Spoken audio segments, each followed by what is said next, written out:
SG Consultancy Services. Study MBBS in Russia, Philippines, Uzbekistan.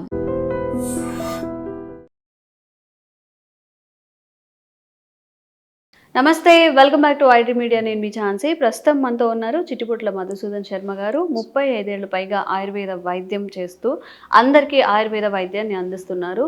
So చాలామంది తలనొప్పితో చాలా బాధపడుతూ ఉంటారు.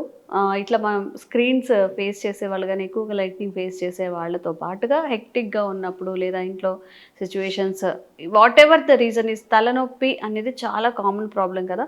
బట్ దీన్ని చిన్నగా కూడా చూడలేము. అది ఫేస్ చేస్తున్న వాళ్ళకి తెలుస్తుంది ఆ పెయిన్ ఎంతో. మరి దీనికి ఆయుర్వేదంలో ఎలాంటి చిట్కాలు కానీ మెడిసిన్లు కానీ ఉన్నాయో తెలుసుకుందాము. నమస్తే సార్. నమస్తే.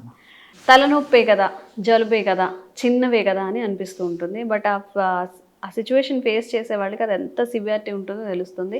తలనొప్పికి ఆయుర్వేదంలో ఎలాంటి వైద్యం ఉంది సార్? ఓకే, చాలా ఉన్నాయమ్మా. తలనొప్పిని శిరశూల అంటారమ్మా. శిరస్సు అంటే తల, శూల అంటే నొప్పి.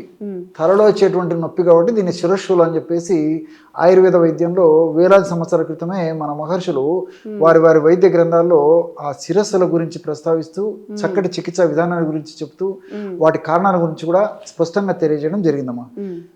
ఇక్కడ తలనొప్పి అనేసరికి రెండు విషయాలు మన ప్రేక్షకులు తెలుసుకోవాలమ్మా. కొన్ని ప్రమాదకరమైనటువంటివి, కొన్ని ప్రమాదరహితమైనటువంటివి. మన అదృష్టవశాత్తు మనం చేసుకున్నటువంటి పుణ్యకర్మల వలన ఏమో కానీ 100% మందిలో వచ్చేటువంటి తలనొప్పులు ప్రమాదరహితమైనటువంటివమ్మా. కేవలము ఒక 10% కంటే కూడా తక్కువనే ప్రమాదకరమైనటువంటివి, డేంజరస్ హెడేక్స్ అనమాట. వాటి వల్ల ప్రాణాపాయం కూడా సంభవించేటువంటి అవకాశం ఉంటుందమ్మా. కానీ మన వాళ్ళ అదృష్టం కొద్దీ ప్రపంచవ్యాప్తంగా కూడా వాటి శాతం చాలా చాలా తక్కువమ్మా. సో ఈ తలనొప్పికి సంబంధించి మరొక విషయం కూడా తెలుసుకోవాలమ్మా. కొన్ని రకాలైనటువంటి తలనొప్పులు అయితే మనం పరీక్షల ద్వారా స్పష్టంగా ఈ కారణం వల్ల ఈ తలనొప్పి వస్తుందని చెప్పేసి చెప్పుకోవచ్చు, తెలుసుకోవచ్చు పరీక్షల ద్వారా. అంటే సిటీ స్కాన్ ద్వారా కానీ, ఎంఆర్ఐ స్కాన్ ద్వారా కానీ, ఎక్స్రే ద్వారా కానీ, కొన్ని రకాలైన రక్త పరీక్షల ద్వారా కానీ ఈ తలనొప్పి పలానా దీనివల్ల ఈ తలనొప్పి వస్తుందని చెప్పేసి తెలుసుకోవచ్చు మా. కానీ కొన్ని రకాలైనటువంటి తలనొప్పులకు ఎలాంటి స్పష్టమైనటువంటి కారణం తెలియదు. సో ఒక వ్యక్తి ఉదాహరణకి డాక్టర్ గారి దగ్గరికి పోతాడు, తలనొప్పి బాధపడుతూ. వైద్యులు వ్యాధి నిర్ధారణలో భాగంగా రకరకాల పరీక్షలు చేయిస్తారు. అది అసలు ఏంటి, ఎందుకు ఆ తలనొప్పి వస్తుందని చెప్పేసి తెలుసుకోవాలని చెప్పేసి.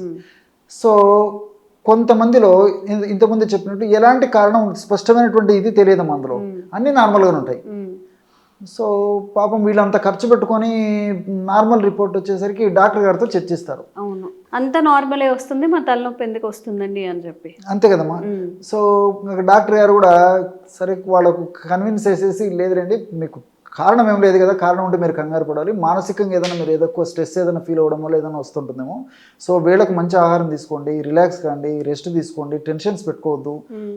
సో మీకు వేరే ప్రాబ్లం లేదు కాబట్టి దాని గురించి ఇగ్నోర్ చేయండి అని కూడా చెప్తుంటారు మా. సో అంతవరకు బాగానే ఉంది. వీళ్ళు మళ్ళీ డాక్టర్ గారి ఛాంబర్ నుంచి బయటకు వచ్చిన తర్వాత యథా రాజా తదా ప్రజ, మళ్ళీ మనసులో మెలుగుతుంటుంది. తలనొప్పి వచ్చినప్పుడు మళ్ళీ గుర్తొస్తుంటుంది, ఇదేంటి బాబు నాకు మళ్ళీ మొదలైపోయింది అని చెప్పేసి. సో ఇటువంటి పరిస్థితులు కూడా కొంతమందికి ఉంటుందమ్మా. ఏది ఏమైనప్పటికీ ఒక మంచి చిట్కా చెప్తానమ్మా. సో వ్యాధి నిర్ధారణ పలాని సమస్య వల్ల తలనొప్పి వచ్చినప్పటికీ, ఏ సమస్య లేకుండా తలనొప్పి వచ్చినప్పటికీ ఏమా ఆల్ ఇన్ ఆల్ మొత్తం అన్నిటికీ పనిచేస్తుందమ్మా. ఇది ఏంటంటమ్మా, కేవలం 3 పదార్థాలు: ధనియాల చూర్ణము, సోంపు గింజల చూర్ణము, బెల్లం. చాలా ఆశ్చర్యం అవుతుందమ్మా. సో ధనియాలను వేయించేసి చూర్ణం చేసి ఒక 50 గ్రామ్స్, సోంపు గింజలను వేయించి చూర్ణం చేసి ఒక 50 గ్రామ్స్, అదేవిధంగా బెల్లం ఒక 25 గ్రామ్స్.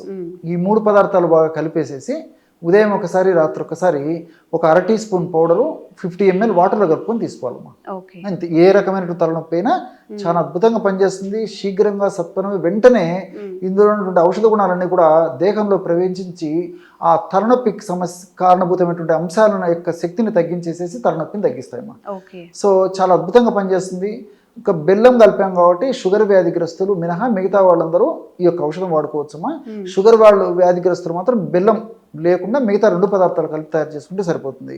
వైద్యులు సూచించిన మేరకు వాళ్ళు చెప్పినటువంటి పద్ధతిలో ఆంగ్లేయ ఔషధాలు వాడుకుంటూ కూడా ఈ యొక్క ఔషధాన్ని వాడుకోవడం వల్ల వాళ్ళ యొక్క ఔషధాలు చాలా త్వరగా పనిచేసేందుకు ఇప్పుడు నేను చెప్పినటువంటి ఔషధం సహకారిగా పనిచేస్తుంది. రెండవది ఏంటంటే వాళ్ళు ఎక్కువ ఔషధాలు వాడకుండా తక్కువ ఔషధాలనే ఎక్కువ ఫలితం పొందేందుకు ఈ యొక్క ఔషధం పనిచేస్తుంది. ఆధునిక కృత్రిమ రసాయన ఔషధాల వల్ల వచ్చేటువంటి సైడ్ ఎఫెక్ట్స్ రాకుండా ఉండేందుకు కూడా ఈ ఔషధం పనిచేస్తుంది. సో మల్టిపుల్ బెనిఫిట్స్ ఉంటాయి కాబట్టి మరి క్షేమదాయకంగా పనిచేస్తుంది కాబట్టి తలనొప్పి ఏ తలనొప్పి అయినప్పటికీ ఇది వాడడం వల్ల అన్ని రకాలుగా మేలే జరుగుతుంది కాబట్టి వాడుకోవచ్చమ్మా, తప్పు లేదమ్మా. అన్ని రకాల తలనొప్పులకు వాడుకోవచ్చు. ఆధునికంగా ఆలోచన చేసినప్పటికమ్మా, సో ఈ రోజుల్లో ఏమంటామా భౌతిక ప్రపంచం అమ్మా. సో ప్రతిదీ శాస్త్రీయంగా సైంటిఫిక్గా నిరూపణ అవుతే కానీ ముఖ్యంగా ఈ జనరేషను వాటి మీద ప్రామాణిక కానీ వాటి మీద లక్ష్యంగా ఉండట్లేదమ్మా. సో వాళ్ళ కోసం కొంత అవగాహన కోసం చెప్తానమ్మా.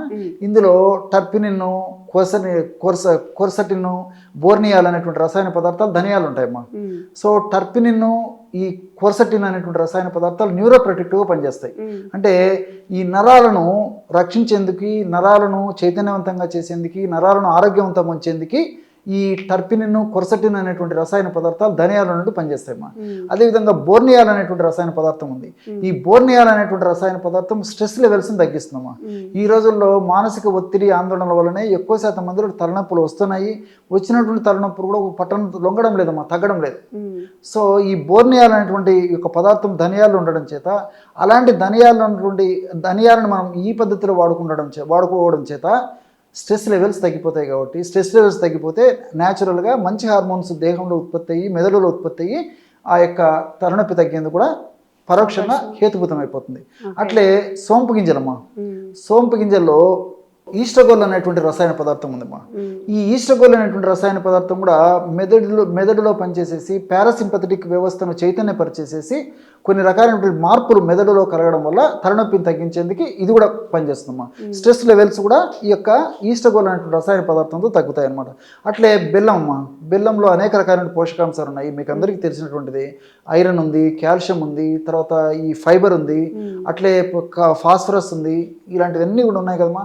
సో ఇవన్నీ కూడా మంచి న్యూట్రిటివ్ వాల్యూస్ అనేటువంటి ఆహార పదార్థాలు కాబట్టి, యాంటీ ఆక్సిడెంట్స్ కాబట్టి ఇవన్నీ కూడా ప్రత్యక్షంగా పరోక్షంగా తలనొప్పి త్వరగా తగ్గేందుకు, తలనొప్పి రాకుండా ఉండేందుకు, తలనొప్పి తీవ్రత కూడా చాలా త్వరగా తగ్గేందుకు, తలనొప్పి తరచుగా రాకుండా ఉండేందుకు కూడా ఇవన్నీ కూడా ప్రత్యక్షంగా పరోక్షంగా ఉపయోగపడతాయమ్మా. ఓకే. సో ఎవరైనా కానీ బాగా తీవ్రంగా తలనొప్పి ఫేస్ చేస్తున్న ఇష్యూస్ రిలేటెడ్ ఉన్నా కానీ తప్పకుండా ఇవి ట్రై చేయండి. మీకు ఎలా అనిపించిందో కూడా కామెంట్స్ చేయండి. Thank you sir.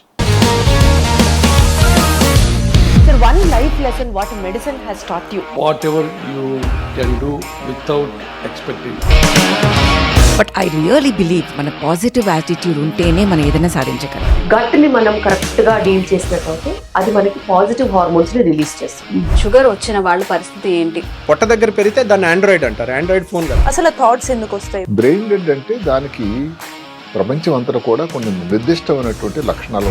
మానసికంగా ధైర్యంగా ఉంటే క్యాన్సర్ జయించవచ్చు. You are a doctor for a cause sir, అంతే. వాళ్ళకి వచ్చిన ఆదాయం కాకుండా ఫ్రీ సర్వీస్ ఎంతమందికో చేస్తారు.